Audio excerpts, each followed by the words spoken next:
Сәлем көпчілік.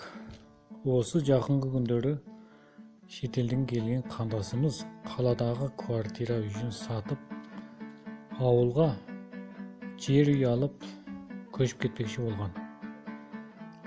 Енді бұл қандасымыз осы квартира үйін сатып жіберу барысында алаяқтардан алданып 1.500.000 теңге ақшасынан айырылып қалған. Енді бұл жағдайдың барысы мынандай болған. Алаяқтар Криша менен OLX қатарлы интернет сайтына шығарып қойған сіздің квартира сатпақшы болған яки басқа нәрсе сатпақшы болған телефоныңызды пайдаланып сізге звондайды. Сіздің берген хабарлама бойынша үйіңізді сатып аламын деп сізбен саудаласады. Ақшасын келіседі. Ақшаны қайда аудару керек екенін сұрайды. Немесе бағасы көп ақша болса, ешкімге сатпаңыз деп ақшаның алғашқы бөлігін беруге келіседі. Қандай банк екенін сұрап алады. Алаяқ сізбен сөйлесіп отырып, интернет желісінде сіздің егер Каспий банкі болса, Каспий банкіңіздің карточкаңыздың қосымшасына кіріп, сіздің номерді тереді. Сол жерден құпия сөзді ұмытып, қалу дегенді басып, сіздің ұялы телефоныңызға қалпына келтіру кодын жібереді. Яғни қысқа келте хат жібереді.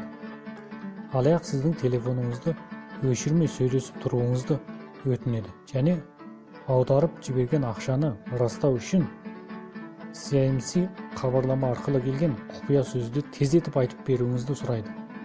Сөйтіп ол сіздің Каспий карточкаңыздағы осы код арқылы, бағанағы жіберген цифр арқылы кіріп, шотыңызға қол жеткізеді.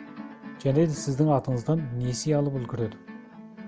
Бұның барлығы шапшаңдықпен және жаңылыстыру жолымен жасалады. Енді алаяққа сіздің телефон номеріңіз, банкіңіздің атауы керек. Және сізге келген CMC коды. Ары қарай сізбен байланыста болып, ақшаны сізге қателесіп жіберген айтып, сізге сол ақшаны басқа банк шотында салып жіберуіңізді өтінеді. Телефонмен сөйлесіп болғаннан кейін ғана сіз өз атыңызға несие алғанын білесіз. Сондықтан сіздің телефоныңыз осы кісімен саудаласу барысында сіздің телефоныңызға келген әрқандай бір келте хат, яғни код цифр номерін басқаларға айтуыңызға әсте болмайды. Егер бұл нөмірді басқаларға айтатын болсаңыз, онда ол сіздің банкедегі ақшаңыздан несие алып, ақшаңызды ұрлап кетуі әбден мүмкін. Өте сақ болыңыздар.